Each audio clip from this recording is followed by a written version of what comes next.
Kooti ensukulumu yagamba oba osangidwa na bazuka oba na mizairo oba oyina tanka omuntu wa bulijjo tateekeddwa.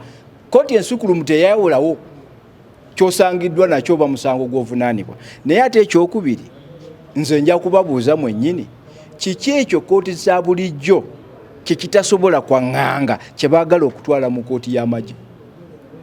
Bwe bubanga obunafu buli mu kooti za bulijjo bwe tubatunyweza so si kuddukira mu kooti y'amagye.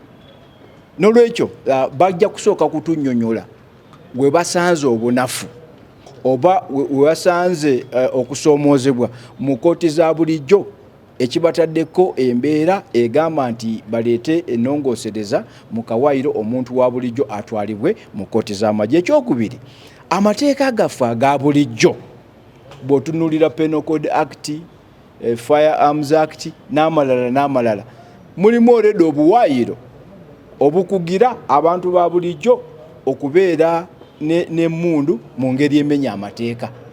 Tekiri nti amateeka amalala tegakangavvula oba tegaliiwo, amateeka olwedde weegali. So ekibaddusa mu kooti makyo kyeki. So n'olwekyo ekyo nakyo bwe banaaba bakireese tujja kukyaŋŋanga era tukinnyonnyole oba oliawo bannaffe bakitegeere. N'olwekyo situgenda kutambula na bannaffe bwe baba bagezaako okuleeta ennongoosereza ezaawukana ne kooti kye yasazeewo nga paalamenti.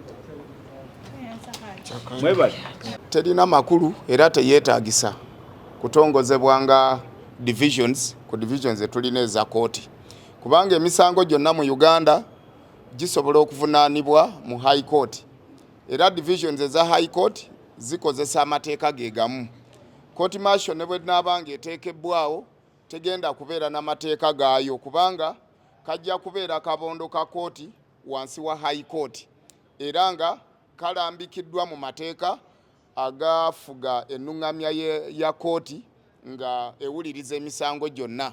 So ekyogamba nti court martial eteekebwewo olw'okuba nti ejja kubanga evunaana ab'amagye n'abalina emisango egyekuusa kumenyibwa amateeka mu byokwerinda oba n'abo abasangibwa n'ebintu ebiteeberezebwa okubeera ebyokwerinda. Nze nsuubira si kituufu kubanga wadde nga byakwerinda naye amateeka ge bagenda okuvunaanibwamu ge gamu. Nsuubira kati kino kiraga nti buli profession ebeere nga efuna kooti eyaayo. Tufune abasawo nga balina kooti eyaabwe, abasomesa bafune kooti eyaabwe, tufune ababodaboda kubanga nabo bazza emisango mingi.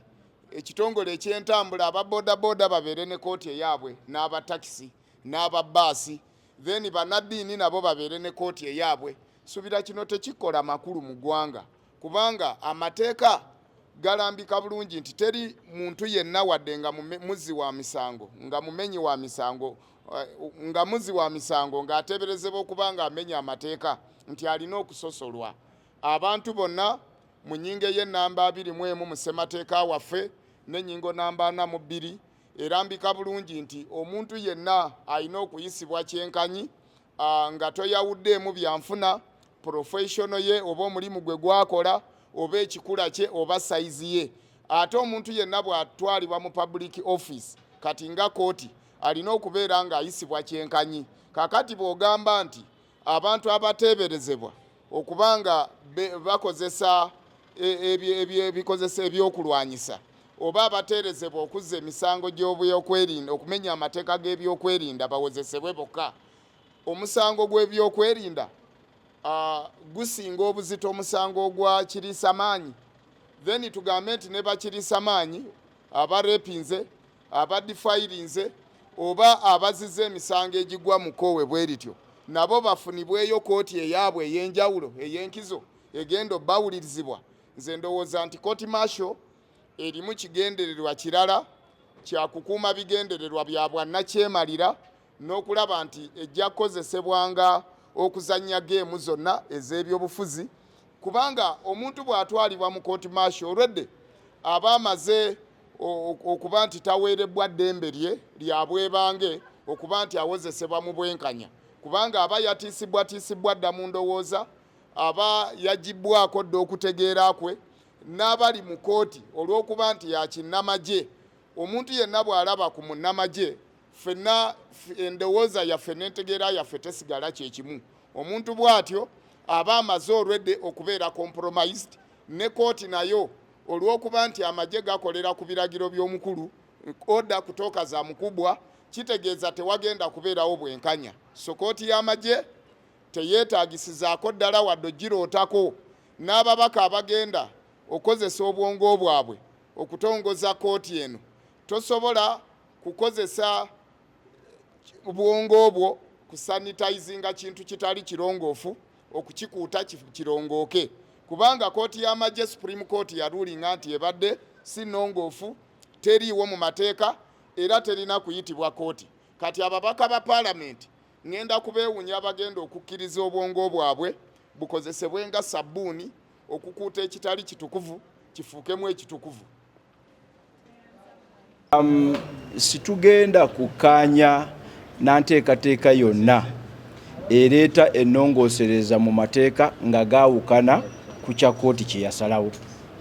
Already ssemateeka waffe mu kawaayiro 92 kagamba nti paalamenti terina buyinza bukola tteeka lyawukana na kooti kye yasazeewo. N'olwekyo sisuubira nti bannaffe bajja kuleeta etteeka eryawukana ne kooti kye yasazeewo. Bwe baba nga baleeta tteeka kugondera kooti kye yasazeewo, tujja kutambulira wamu nabo. Bwe baba nga bagezaako okuleeta tteeka kwawukana na kooti bye yasazeewo, situjja kukkaanya, tujja kwawukana nayo. Era nze nsuubira nti ennongoosereza ziteekwa okubeeramu ensonga zino wammanga. 1.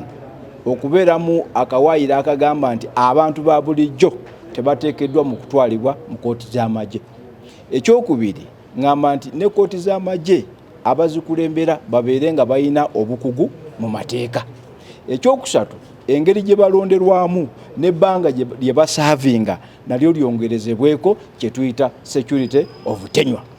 Ekyokuna, judge advocate abeerawo okutafutira akakiiko oba pano ya court martial oyo bamuggyewo. Ekyokutaano, balawyers ab'enjawulo babeere nga bali firi okugenda mu kooti okukiikirira abantu be baba bateekeddwa okukiikirira.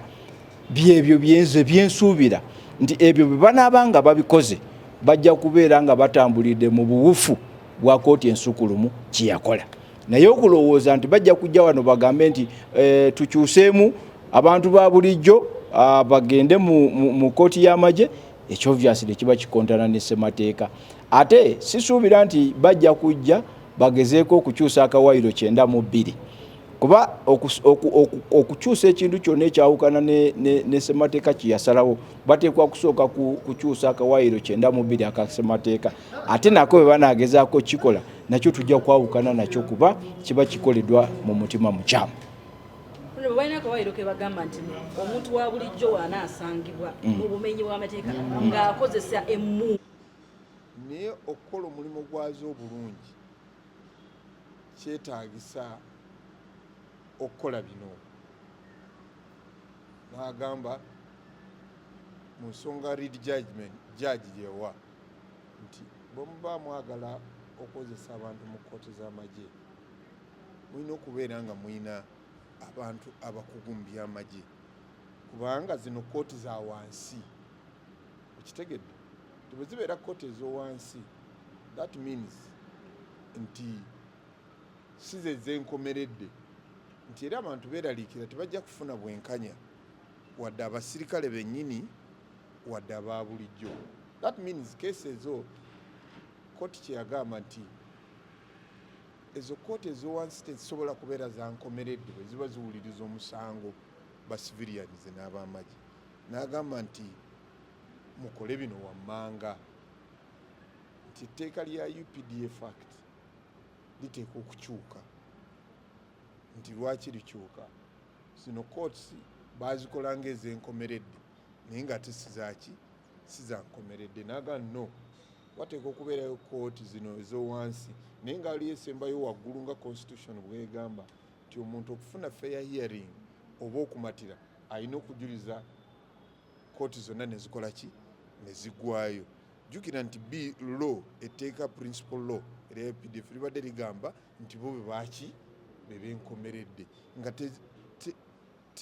teriwa mukisa ne bwabeera w'amagye bw'aba tamatidde aba akomyawo okitegedde bulungi kakati kooti nega ekyo tekibeera kituufu kubanga buli muntu yenna alina okuweebwa fair hearing kitegeeza nti aba bulijjo babadde batwala mu kooti y'amagye n'ab'amagye bennyini babadde tebafuna bwenkanya kuba tosobola kubeera prosecutor nga gwe poliisi ate n'obeera judge in your own court kitegeeza mukyangu nnyo abantu okutegeera nti bw'ogenda owa makanika n'akugamba nti emmotoka yo yafudde obukono naye kye tusanze mu mmotoka yo ne wheel alignment si ntuufu eyinza okukuleetera ekizibu so kyokola oddayo noga nti bwe mmala okuntereereza obukono nina genda ku wheel alignment emmotoka yonna ngikola ebeere ki ebeere complete esobole okutambula kakati kooti z'amagye zino zaateekebwayo by mateeka notantira amateeka ago ngu ogambe eninzi tosobola kugamba nti ogajjawo omuntu ateekeddwa okukola piece of legislation ebeera parliament